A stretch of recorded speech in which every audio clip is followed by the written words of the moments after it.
Hello, ladies and gentlemen. Welcome to the Game Hub. I'm your host, GamerK, and it is the week of Valentine's, ladies and gentlemen. One of my favorite holidays, the season of love. I am a hopeless romantic. And to compensate that, I've got three artworks of three of my favorite couples, Goro Majima and Makoto from the Yakuza series with the watch in the middle, and that I love that artwork because it can be flipped upside down to show one of them ups. I just love that artwork so much. I almost cried when I saw it at a convention at London Con last year. So I had to have it. I told the artists that I cried, and they had no right making that artwork, but I love it. Fizzarelli and Osmodius from Hell of a Boss, one of my favorite couples from that raunchy series, and Chloe Price and Max Caulfield, to a possible relationship from our topic today. I'm not going all lovey-dovey with this video for the week. I'm going for a game review that when it got announced, the fan base went nuts, hollering for some updates, hollering for what could happen in this new story that has our particular original wallflower, that even wallflowers would say she's a little Max Caulfield is back in Life is Strange Double Exposure. Now, I didn't get to play this game until this year in January. Oh wait, because I got my PS5 for Christmas. I got an older model. I don't really care for the digital ones. I like having a disc copy just in case. But that's enough about me. 10 fucking years since Life is Strange first debuted in about 2014, 2015. And it's been one of the greatest series, mini game series ever done for create your own story with the adventure and the choices that we make. And 10 years later, Max is back. And does this game have that carbon copy that made the that made the original game so wonderful and strange? Or has it been overexposed and filled with holes? Yeah, I'm not so good with the photo metaphors or jokes or anything because I don't really know that much about them. But this game had a lot of hype. And I'm not saying I hated it. I'm not saying it was one of the greatest comebacks ever. It's hard to explain. And I watched 0 gameplay videos when this game came out. I watched 0. So that means I had over 3 months to not see anything on YouTube, because you know how people on YouTube like to put stuff right on the thumbnail, spoilers, and say stuff without them even thinking of that people don't want spoilers right away. So it was a challenge. But I finally played it. I gave it my own opinion, and you know what? Let's just get right to it before I start to be underdeveloped. Okay, so like nowadays, Double Exposure takes place 10 years after the events of the first game. And I like that they did this right in episode 1, right near before things get to where they are. Before I get into anything else, I'm just going to say this.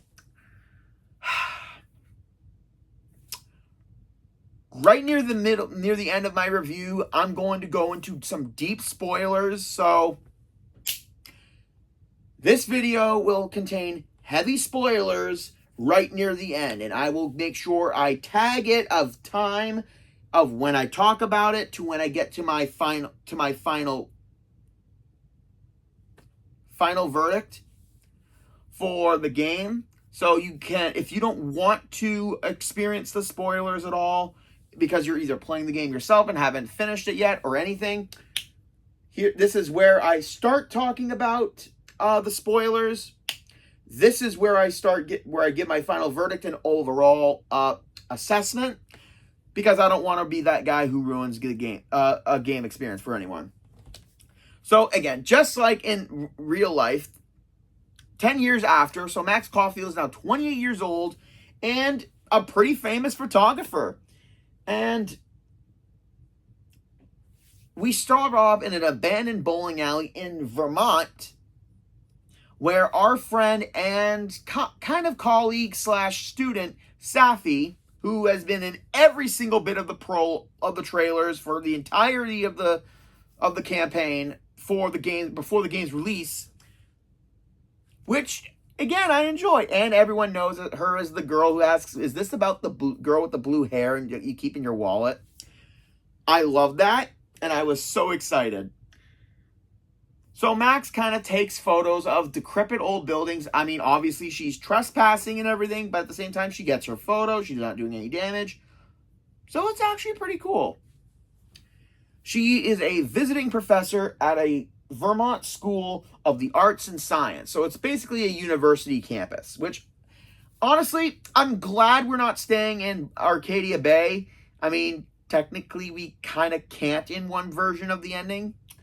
So after all that, and Safi literally asks us, because we get our first love interest right off the get-go, Amanda the bartender at the Turtle, I think it's called. I can't remember. It's been a couple weeks. But anyway, it was such a fun character, fun, cute interaction right away. Seeing Max not be the wallflower that she was, it's great seeing her blossom into who she is now. A little bit more confident, a little bit more, and I do love that. So because of what we tell Safi right at the get-go, we can either have been in a relationship with Chloe, and we saved her and destroyed Arcadia Bay, or we destroyed Arcadia Bay, and Chloe was just our friend. And you do get a trophy for playing the entire game with both saving Chloe and destroying Arcadia Bay. And from what I've seen, there are a couple bits of information that change throughout the game, depending on your choices. I chose to do the one where she died and everything. But apparently from what I found out, yeah, Chloe and Max start dating before, and it hits a bit of a curve because Chloe was always scared that Max is focused too much on the past, and if she's used her powers to rewind situations or arguments, and believing Max has fixed everything to make it all better, so she kind of lost that kind of trust a little bit, which I kind of foresaw a little bit in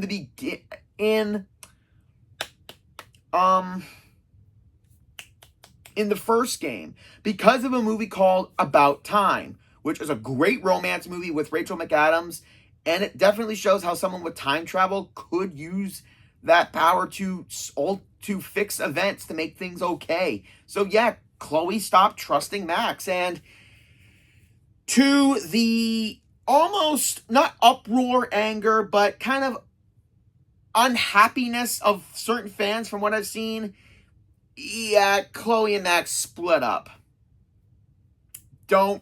I don't really know the whole thing. I just saw bits and pieces of that kind of playthrough after I beat my own walkthrough and gameplay and playthrough of my version of the game. It's nice seeing Max be a little bit more confident when she goes up to talk to the bartender Amanda. She's such a cute character, and I definitely like her and Max interactions.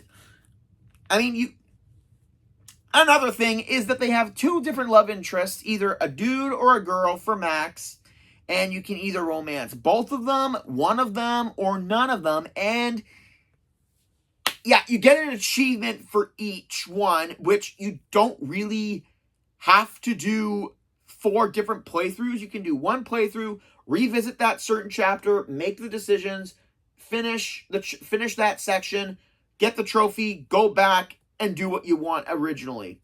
But do what you really want to do your first playthrough. That way you're happy about it. So I'm going off on so much right now.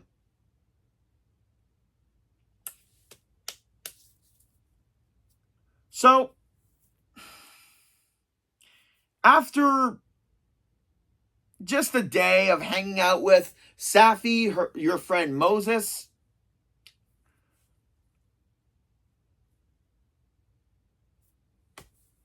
Safi gets a phone call and she's a little bit angry about it.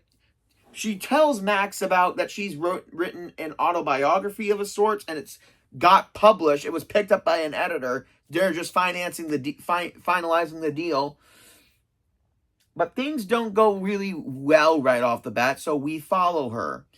And there's a fucking owl. What is it about Max being followed by animals that correlate to a tragedy? First, a blue butterfly that represented Chloe, to a goddamn owl. And the owl does come up later on in the game, some at certain points.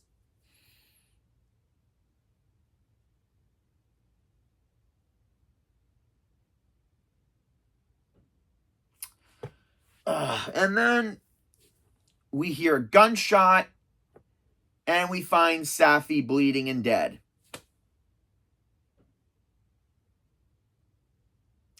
Which opens up the investigation. Max tries to rewind her abilities, but if you try in the beginning of the game, Max tells us that her powers haven't worked for a while since she stopped using them. And I get that. I like that they did that. That our abilities stop working after we haven't used them for a while, which I get. Either Max was worried about using her powers because of causing another catastrophic event that happened in the first one, or like we said, Chloe couldn't trust her that she didn't rewind this event to predict it and fix it. So that kind of not using her powers and they stop working after a time makes perfect sense. Another thing that I absolutely love in this game is we get back taking photos of certain events and finding the Polaroids that we find. And the fucked up thing is, some of them are from alternate universes because Max says who wrote this, but it's in her handwriting, or it takes events that didn't actually happen where we are. As the game continues, you can obviously find them throughout the entire game. Well, there's the Polaroids, and then there's the actual taking photos with our camera, which I do love. I do love these kinds of collectibles again.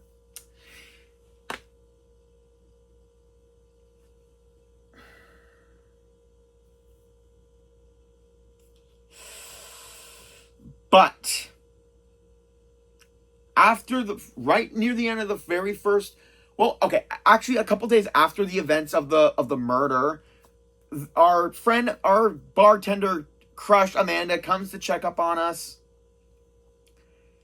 And yeah, we get an almost cute moment with her and Max, which I do love. But it's put on ice really quickly, and I like that. I like that they didn't push it right up the get-go and make it crazy. And I'm kind of happy that we didn't get a full-blown romance scene with Max. And out of the two love interests, I highly prefer Amanda. I feel like there's more chemistry there. There's more options. And I'm telling you guys, episode 4 or episode 3? Yeah, episode 3. You guys are going to love the fucking flirting between her and Max. It is amazing. It is wonderful. It's so geeky and weird, and that's Max. And I'm just glad that they gave us a great option. There are 2 options depending on what you like, but I always got to go with what I feel is good. Now, as my own ideas aside, like I said, near the end of the first game, we start hearing voices and start using our powers, which instead of rewinding time, brings us to a parallel world exactly the same as what we were in except Safi is alive. Yeah. And which case? There's the dead world and the alive world, or live world, whichever it's called. And character interactions between the same character but in the different parallel worlds, vastly different. For example, in the live world, Amanda is kind of annoyed that Max didn't call her back for their date, because we were in the dead world that whole time, where that Amanda came to check up on us and put it on ice. And put the romantic feelings on ice for a bit, which I get. So, yeah. It's one of those things where you think affecting one world affects the other, but it is a good way of getting around certain obstacles and challenges during the game that aren't possible in the one world. And I like how there's an indicator in the middle of the screen that shows which world you're in. And I do like that. It gives you a little bit more. That way you don't really get confused. But you do have to pay attention to what you did in your previous worlds in order to avoid making some mistakes. Like, not crucial mistakes. Also, I do like that in the live world, some of the color throughout the environments feel a little bit brighter and chipper. Obviously, because Safi is alive and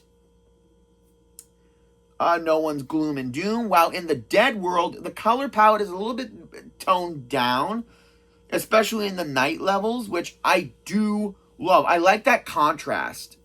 If the indicator wasn't enough, it gives you an actual indication of which world you are based on the color palettes. And I do think that was a beautiful artistic choice. I like the artistry in this game is beautiful again. Life is Strange can do no wrong when it comes to its art style, its music, its atmosphere. Now, I've said a lot of good things, and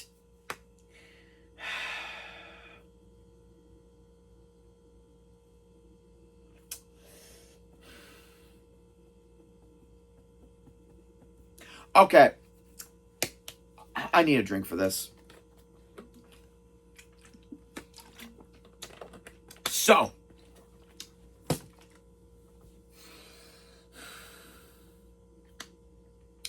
as you play through the game,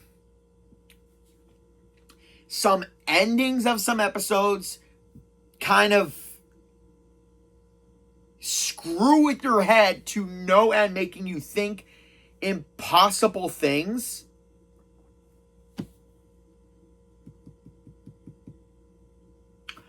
Or some parts of the episodes kind of bring something up, but then completely throws something out the window. If it was important at one time, it's not now, which kind of sucks, because it literally opens up to a whole bunch of plot holes. Whereas the original Life is Strange and After the Storm and True Colors closes up everything to make sure nothing escapes the player's enjoyment of the game and story. Double Exposure, while having double the exposure, literally has multiple plot holes and issues that, or unanswered questions about anything. And some of them are really obvious when you play the game, like the ending of episode 2, which feels like a gut punch to your stomach with a metal glove, to it not actually being resolved or making a whole lick of sense. I mean, I was starting to think of what they were going with the twist at the end of episode 2. I'm mentioning episode 2 a lot because that's where a lot of the fuckery happens, and then the beginning of episode 3. And I'll get to a lot of those in the spoiler section of the video.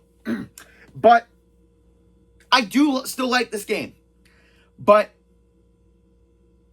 for what it should have been, I feel like there should have been a little bit more interactions with certain characters, like the love interest. I mean, we do interact with a bunch of them during the game, in certain episodes, in order to get past certain challenges that we obviously have to do, different,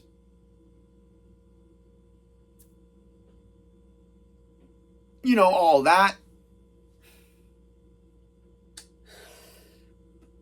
Some interactions that feel like they come and go just as quickly. And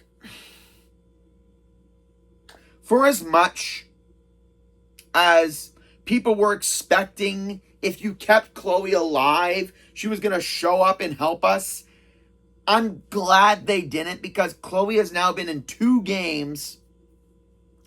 And again, I feel like Chloe would have nothing real to offer here except be the ex that would be very freaking awkward and have those kinds of moments, which I do get. There are just...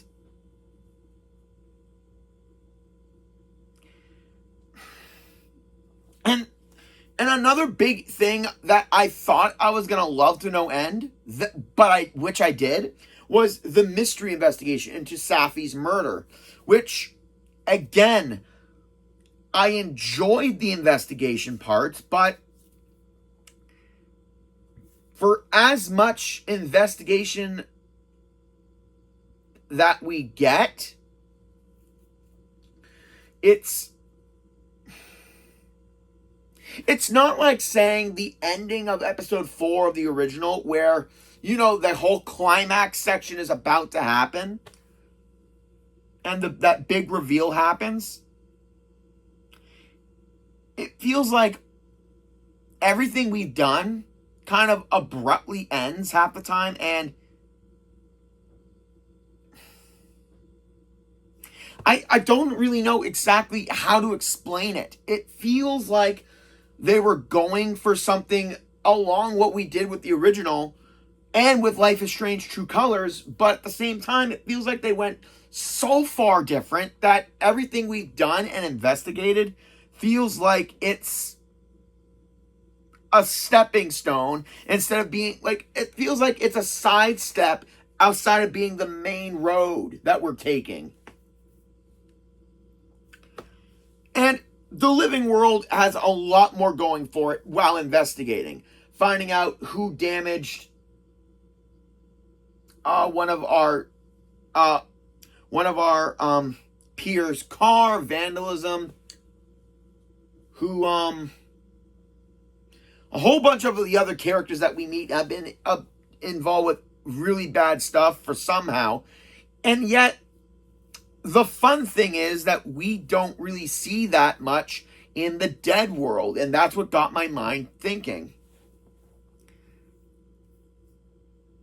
Again, in the dead world, certain scenarios happen with certain characters that are so different than what happens in the live world scenarios. And I do like that we are given 2 different options. Well, not options, but again, I do like the parallel world power. I do. I just wish it was used more and not just investigating and trying to get around an obstacle halfway. I mean, I still enjoy it, but again, it just feels like it, as much as our time travel ability and the ability to read people's emotions assisted throughout the game, the parallel world one was very limited. I mean, you could use it many times, but the enjoyment of using it got old kind of quickly, is what I'm trying to say.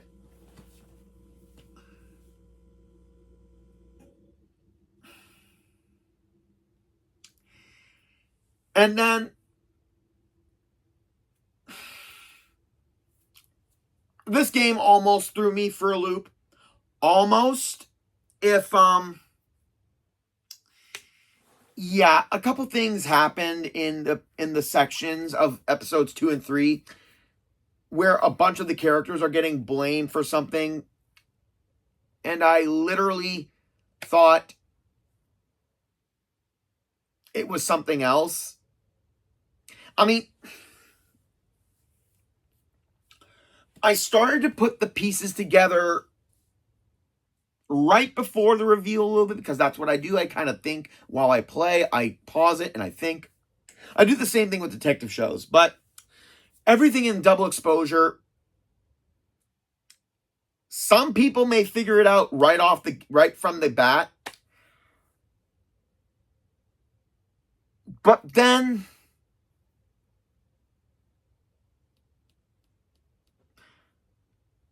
again, like I said, there are just so many things that are up in the air and not really explained well or at all. So, yeah, I do enjoy the game. I enjoy the gameplay. I enjoy the story. But as far as its grandiose performance, it dials so much back from what the other games were. And I'm not judging it based on what the other games did, but it just feels like it's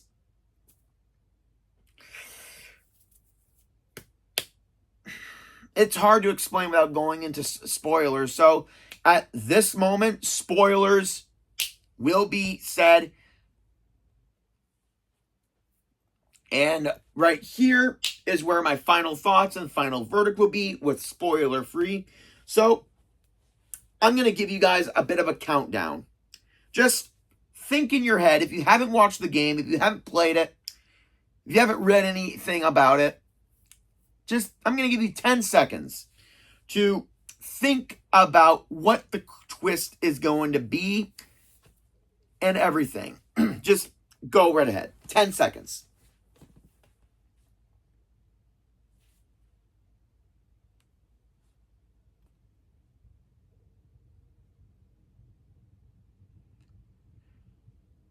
Okay, that's enough time. So it turns out at the end of episode 2, Moses helps us steal Safi's camera that most likely took a photo of the person who was last with her, aka the murderer. But after we develop it, we see a picture of Max holding a gun.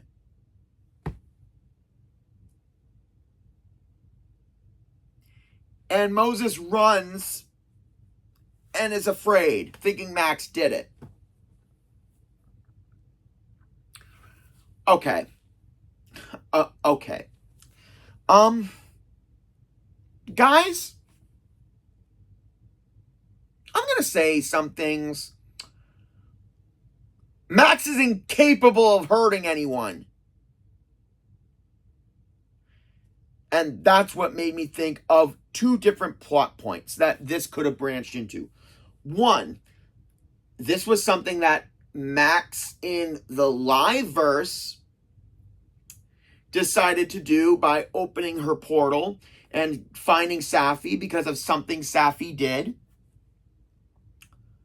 and ended her. Or what I'm about to talk to you guys about later in a couple minutes, of what I thought this was. Because throughout the games, throughout every episode, we find some Polaroids from different parallel events that Max didn't take the photos, or someone else did, but it seems off. So, what I'm getting at here is that throughout the next 2 episodes, we find out that some characters are being told that they've done something wrong on campus, but they have no memory of doing it. So what I thought it was the evidence were videos and photos of the parallel worlds being brought into, because if Max can take items to and from the living to the dead world, why couldn't other Max and just be using these to cause chaos in the other world?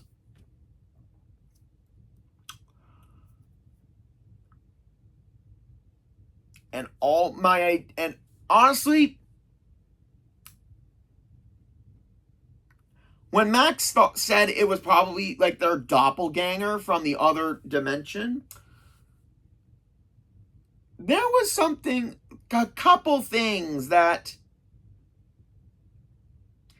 weren't sitting right with me. For example, I can't remember the male love interest name, but he's a bit of an a-hole half the time, a little bit. Trying to get into his own phone, but couldn't remember the passcode. And our one other professor alumni who was caught selling drugs to students while looking right into a camera, which felt a little odd.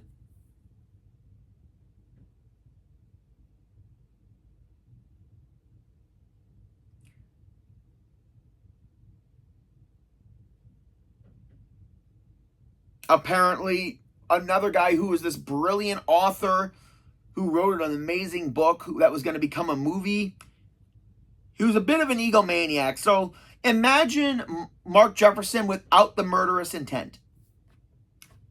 Easier. Apparently, things were going bad with him when he was with his son and his wife. Apparently, Safi was talking to his son bad things about him, which sucked. And then when we ran into Amanda later on, she was a little confused about something. And I started to put the pieces together very quickly. What eventually ends up being the clincher was at the end of episode 3, we find Max in Max's apartment or our house in our basement trying to find some evidence about us, and we chase her. And also, we have the ability to switch items between the different worlds. So the frozen lake was cracking. We were going to drown. So we replace it with the other one so we get the solid. And lo and behold, Safi's a shapeshifter. All the bad things that were happening to the 2 professors and the one teaching assistant basically was all her way of getting revenge. Okay, I had to cut a little bit of information out of a certain bit. So it starts right here because I don't like talking about a certain subject on the channel, even though it's a mature game, because it has a very negative thing that the first Life is Strange had to deal with, so I don't want to talk about it. So anyway, Safi's getting revenge for a friend of hers who isn't alive anymore, and I'm just gonna leave it at that. I'm not gonna get into that topic. So she got revenge on the one guy, guy because he thought he had something to do with it, but he was just crazy liking with Safi.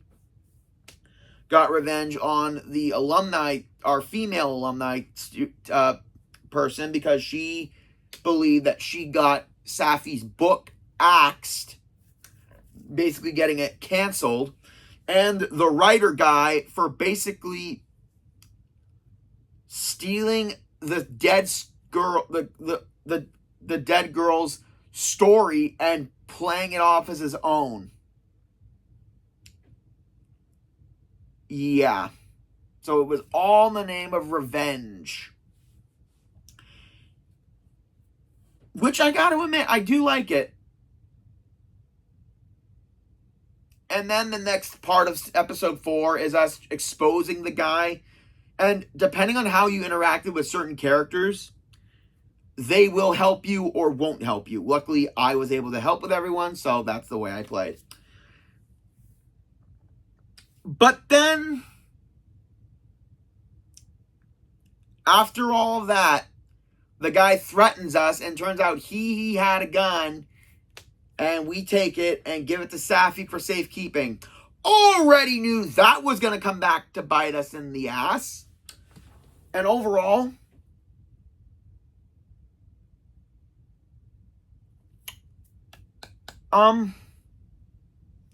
Turns out there was another mastermind behind all of this, and lo and behold, it was Safi's mother, the dean of the school, who helped the jackass steal the students' work, told the other one to cooperate, and the teaching assistant to basically keep his mouth shut about everything. And she was the one who had Safi's memoir, which talked about the student Maya Okada, that talked about her. She was the reason it got axed, because she was trying to control Safi. Apparently, Safi's abilities happened when her parents split up, and her mom wanted her to be prim and perfect in everything. So Safi started thinking that she wanted to be someone else, and she got the ability to turn into people. Basically, she describes it as manipulating people's observations and changing into someone. But there is a little bit of rules about it. She can only turn into people that she's met in real life. So that's a plus. So it's not like she can become a famous historian and everything. So at least there's a bit of a rule with there, which I like. But that's what also made me think that it was Safi who turned into Max and took the photo of her holding the gun to kind of incriminate Max a little bit. I don't know, maybe she thought Max couldn't be trusted and everything. And then the fury of Safi finding out that her mom betrayed her in a terrible way, and her and Max's powers kind of create another psychic storm, which causes a problem in episode 5 that we gotta fix. So,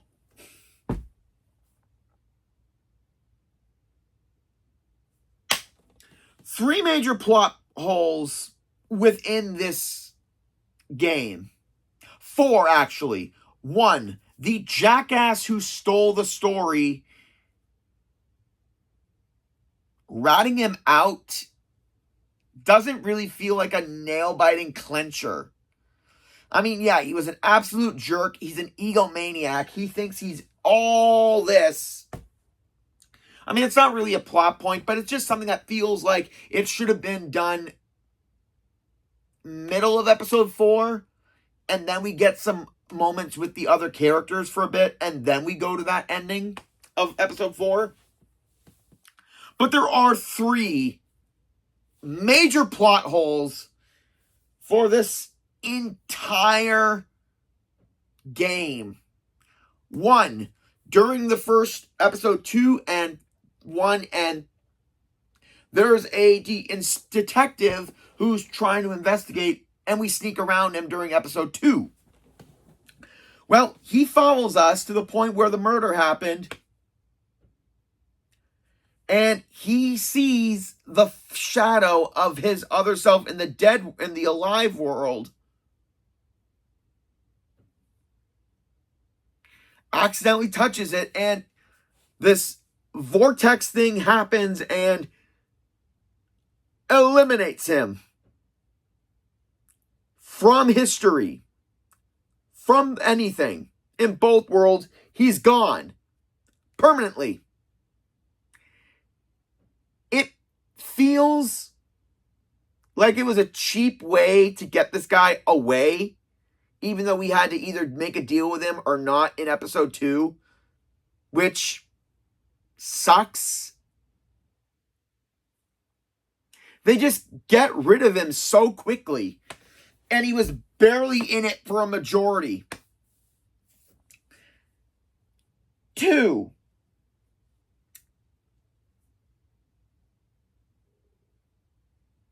what? How was Safi killed? I mean, from everything that we've seen, Max is the murderer, kind of, but it's an alternate version of Max. So how would that version of Max kill Safi and then using our abilities, the reality split, and then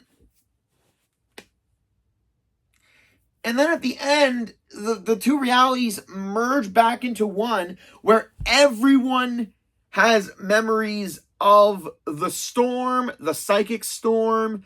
All of the memories that they had in the living world and the dead world are now careened into one. And everyone knows about Safi and Max now with their abilities. But Max's abilities don't work anymore because the worlds merged into one now. And then Safi starts talking about being all powerful and wanting to find people like her so she can be appreciated and cared about as being herself. So she goes all Magneto, wanting to find people like her and come back to the school to become gods. I'm sorry. I'm sorry. When did Life is Strange become fucking X-Men? What? What? What are you doing?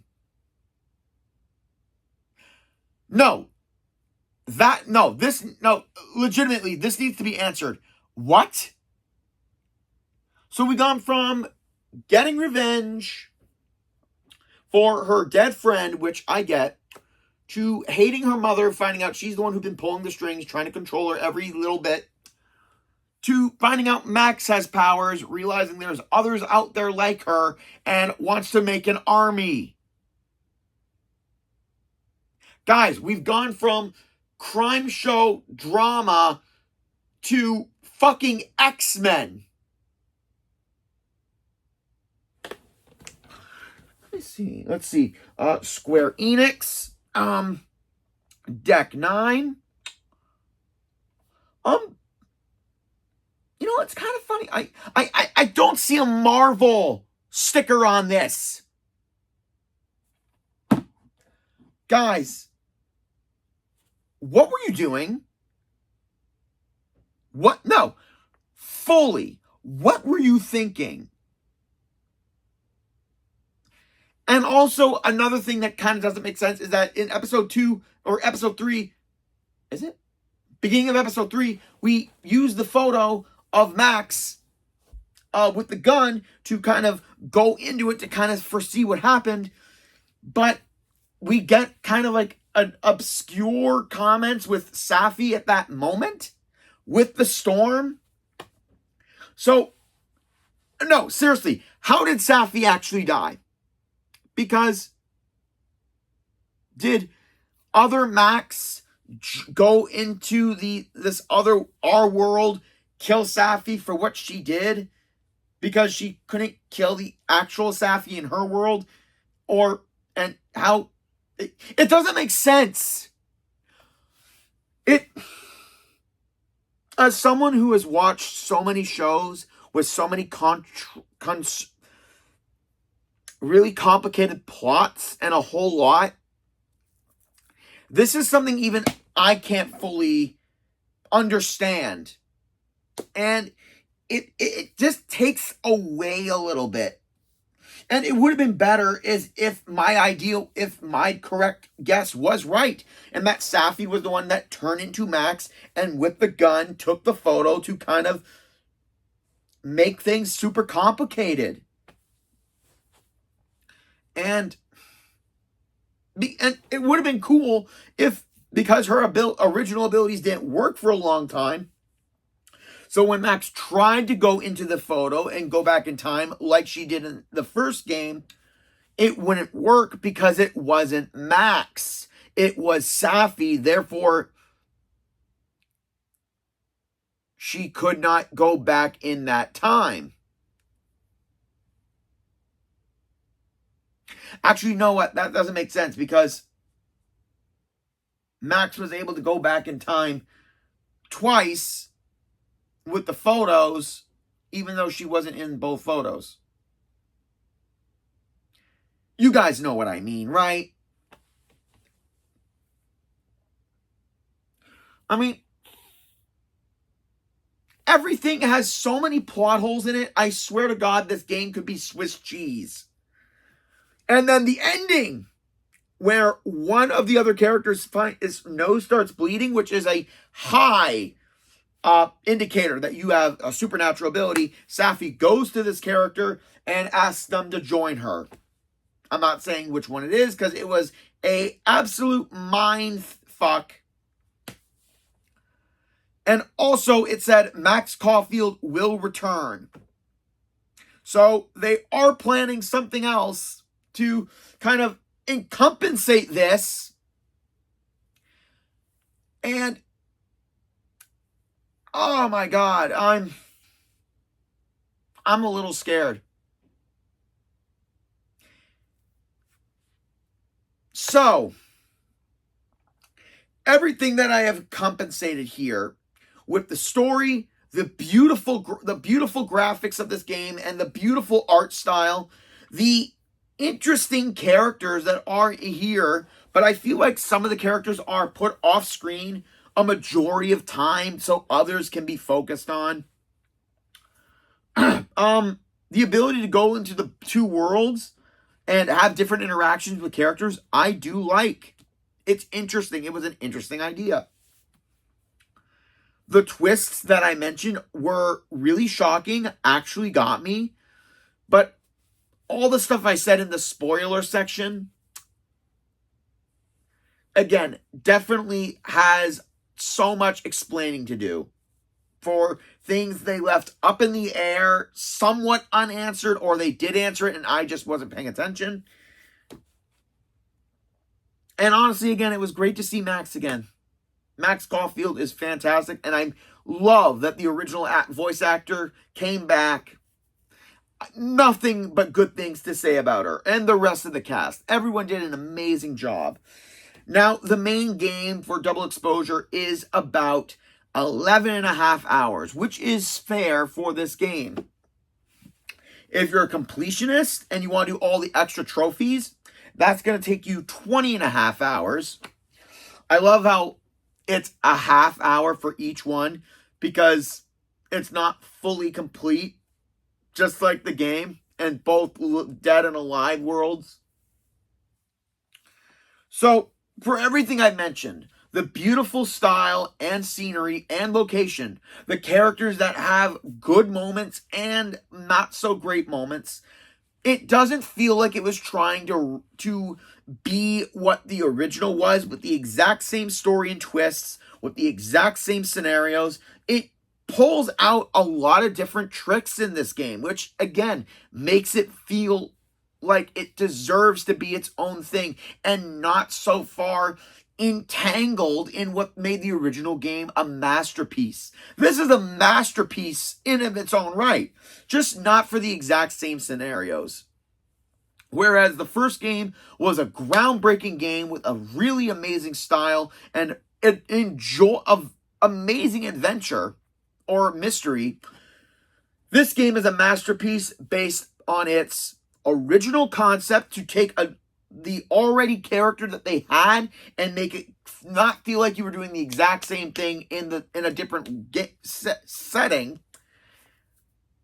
Having some things be answered, some things never answered, and some things just up for interpretation in the worst possible way. Granted that everything that happens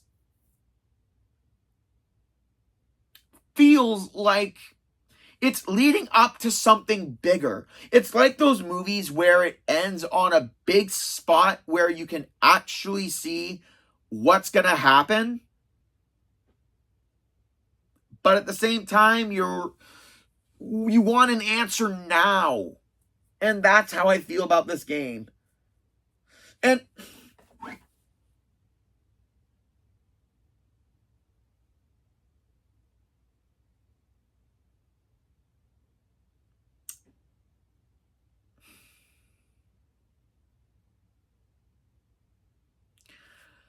I don't like how what they say on the back of this.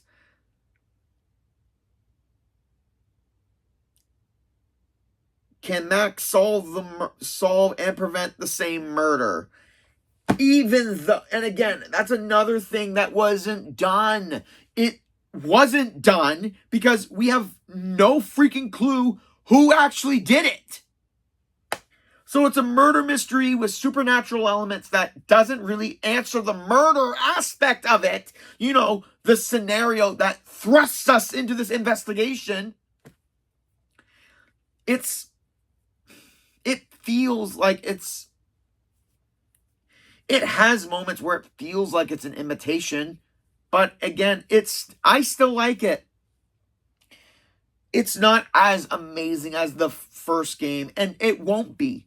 But as far as a different take, it definitely shot its shot. GamerK's final verdict for Life is Strange Double Exposure. Like everything in this game, it is very strange. And very strange is strictly odd, which gives me to give this game a 7 out of 10.